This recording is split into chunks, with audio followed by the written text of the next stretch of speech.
বর্তমান প্রাসাদটি আরেকটু বিস্তৃত হয় মহারাজা জয়চামরাজেন্দ্রর সময়কালে। এক্ষেত্রে বর্তমানের পাবলিক দরবারটি যুক্ত হয়। হেনরি আরউইন মাইসোর প্যালেসের ক্ষেত্রে যে রীতিটি ব্যবহার করেন সেটি হল ইন্দো সারাসেনিক স্থাপত্য রীতি। এক্ষেত্রে ইসলামিক, রাজপুত এবং গথিক রীতি একত্রে ব্যবহার করা হয়েছে। এটি 75 মিটার উচ্চতা এবং 48 মিটার প্রস্থ বিশিষ্ট। মূলত ধূসর বর্ণের গ্রানাইটের কাজ প্রাসাদটিতে দেখা যায়।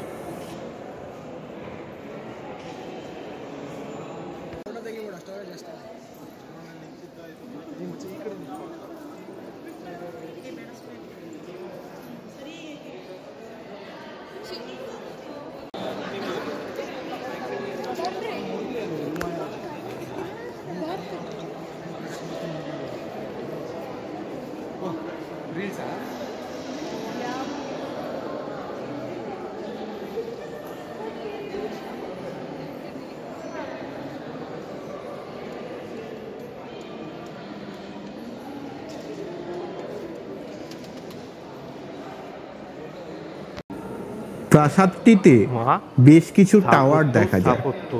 টাওয়ারগুলির ওপরের অংশ গাঢ় গোলাপি। সবচেয়ে উঁচু টাওয়ারটির উচ্চতা 44 মিটার। ফ্যাকেড অর্থাৎ প্রাসাদের সম্মুখভাগে বেশ কিছু আর্চ বা বক্র লক্ষ্য করা যায়। প্রাসাদের 7টি বড় এবং 2টি ছোট আর্চ বা বক্র আছে, যারা ফ্যাকেডের কেন্দ্রীয় আর্চের সাথে সম্পর্কযুক্ত।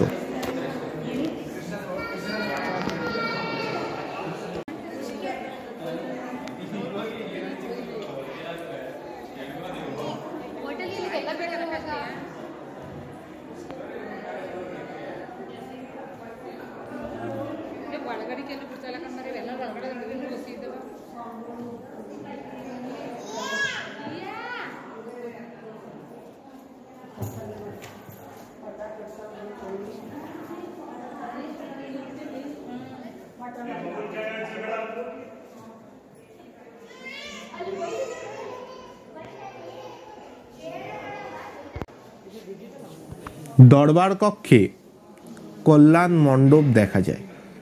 মাইসোর প্যালেসের একটি স্থাপত্য নিদর্শনের স্থান হল মাইসোর প্যালেসের ছাদ। প্রাসাদের ছাদে অসাধারণ কারুকার্য লক্ষ্য করা যায়।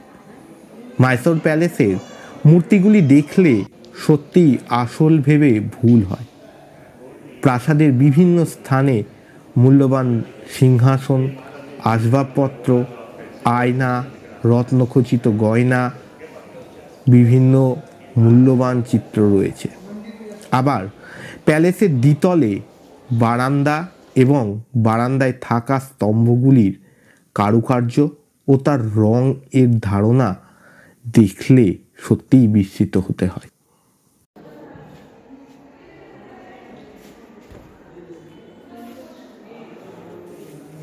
একটি আশ্চর্য করা তথ্য এটাই যে মাইসোর প্যালেসকে সর্বমোট 96,000 বাল্ব দিয়ে সাজানো হয়েছে। শুধুমাত্র যে সৌন্দর্য বৃদ্ধির জন্যই বাল্ব জ্বালানো হয় তাই নয়, এই বাল্ব প্রজ্বলনের মাধ্যমে সংস্কৃতির প্রতি শ্রদ্ধা জ্ঞাপন করা হয়। এই বাল্ব প্রজ্বলন শুরু করেন মহীশূরের মহারাজা। তিনি এই অসাধারণ বাল্ব প্রজ্বলনের কাজটি দীপাবলির সময় শুরু করেন। মহীশূর প্রাসাদের সিঁড়ির ধাপগুলিও যেন অসাধারণ স্থাপত্যের উদাহরণ বহন করে।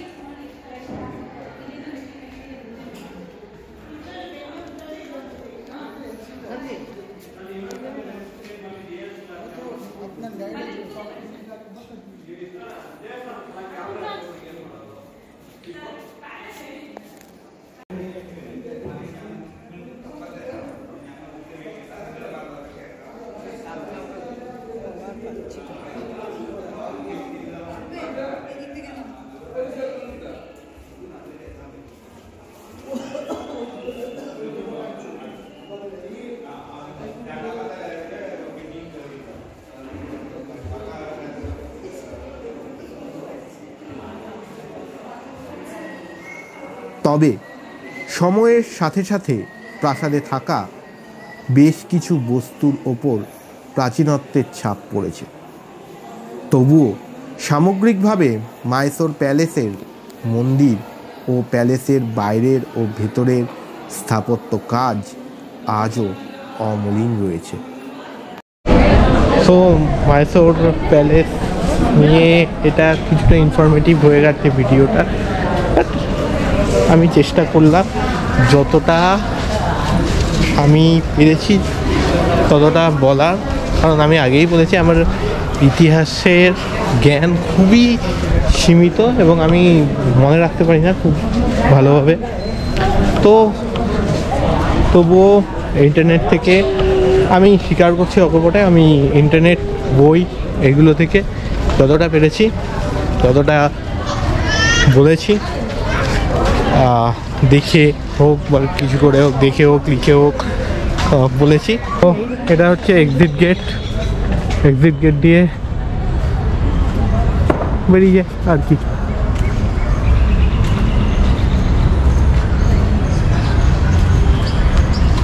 ও ওইদিকে একটা লক্ষ্মী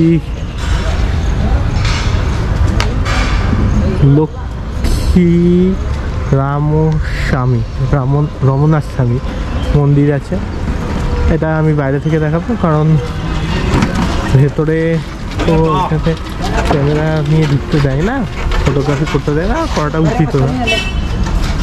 এর আগেও আমি একটা মন্দির ঢুকলাম, সেই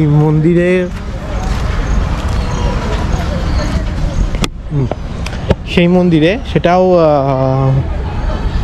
বিষ্ণুদেবের মন্দির ছিল এবং সেখানেও কিন্তু ফটোগ্রাফি অ্যালাউ না। আমার মনে হয় এটা ঠিকই, কারণ যে কোনো ধর্মস্থানে ফটোগ্রাফি বা ভিডিওগ্রাফি অ্যালাউ না করাই ভালো।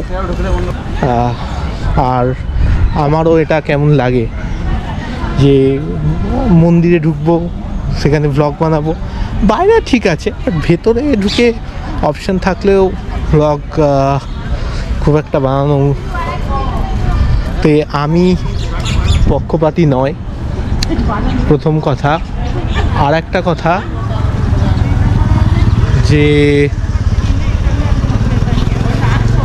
আমার এর আগে যে ভিডিওটা আছে দেবী চামুণ্ডেশ্বরী মন্দিরের ভিডিওটা, সেখানেও কিন্তু আমি মানে মন্দিরের ভেতরে কোনো রকম ভিডিও করিনি, কারণ আমি আগেই বলেছি আমার এটা কেমন লাগে এই ভিডিও করতে, ঠিক আছে।